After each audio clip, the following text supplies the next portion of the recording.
Notre dossier à présent, et ce soir, il est consacré à un objet, ou plutôt une petite machine qui devrait bouleverser nos vies. Imaginez si vous pouviez fabriquer vos propres objets, fourchettes, couteaux, lunettes. Eh bien, c'est ce que permet l'imprimante en 3 dimensions. Les premiers appareils arrivent dans les magasins. Voici à quoi ça ressemble. Un petit boîtier, vous le voyez, celui-ci est artisanal. C'est une révolution qui est en marche. Certains disent même que le bouleversement sera plus important que celui d'Internet. Christophe de Valambra avec Marie Cazot. Imaginez vos tasses décorées avec votre profil ou celui de vos enfants, vos vases, vos bougeoirs design, tout cela fabriqué par vous-même à la maison. Imaginez d'ailleurs cette maison construite d'un clic de souris d'après vos propres plans informatiques. Imaginez encore un cœur de rechange fabriqué de toutes pièces par une machine. La réalité n'en est peut-être pas très loin.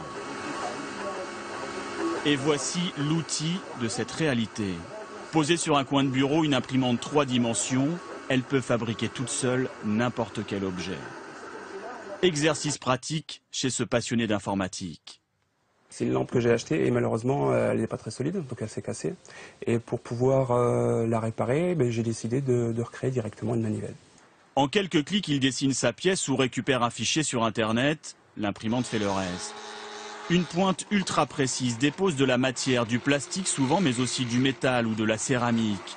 Couche après couche, l'objet prend forme, la pièce est imprimée, tout simplement. Cette utilisation se démocratise énormément par le fait que les machines sont de plus en plus robustes, les logiciels de plus en plus intégrés, et puis également le coût des machines baisse. Un modèle comme celui-ci est désormais accessible pour environ 1 500 €. Peu de particuliers sont équipés, en revanche, les entreprises ont senti la bonne affaire. Donc là, maintenant, je vais fouiller et chercher les pièces que nous avons imprimées. Dans cette société française, l'impression 3D se fait à base de poudre plastique sculptée au laser, couche par couche. Ici, on fabrique des objets personnalisés, comme ces coques de téléphone, décorées à sa guise par le client sur Internet. C'est probablement une des technologies qui permet le plus de choses, qui permet le plus de formes complexes, variées, des choses qui ne pourraient pas être fabriquées dans d'autres technologies. Cette nouvelle technologie annonce donc un profond changement.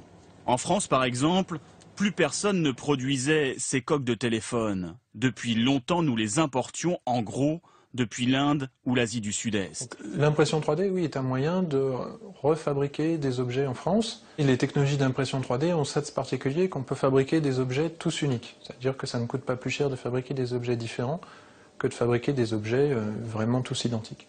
Et donc plus besoin de faire fabriquer en masse à l'étranger, en Chine par exemple. Selon certains économistes, de nombreuses productions pourraient être relocalisées et c'est tout le système économique mondial qui serait bouleversé. Localement, nos habitudes aussi pourraient évoluer avec de nouveaux types d'emplois créés. Vous allez avoir aussi l'apparition d'un nouveau métier d'artisan, de e-artisan, d'artisan 2.0, qui vont vous proposer chez eux, localement, de fabriquer un couteau, de fabriquer un objet, de fabriquer une maison à terme. Une maison entière imprimée à partir des plans, le concept est même déjà à l'essai. Une imprimante 3D géante ferait le travail. Et il y a encore beaucoup plus étonnant. Dans ce laboratoire, les chercheurs remplissent leurs cartouches avec des cellules biologiques, l'imprimante fait son œuvre et crée des tissus vivants. La fabrication de peau aurait déjà bien progressé. Alors pourquoi pas voir un jour un cœur ou un rein imprimé en 3 dimensions à l'encre biologique ?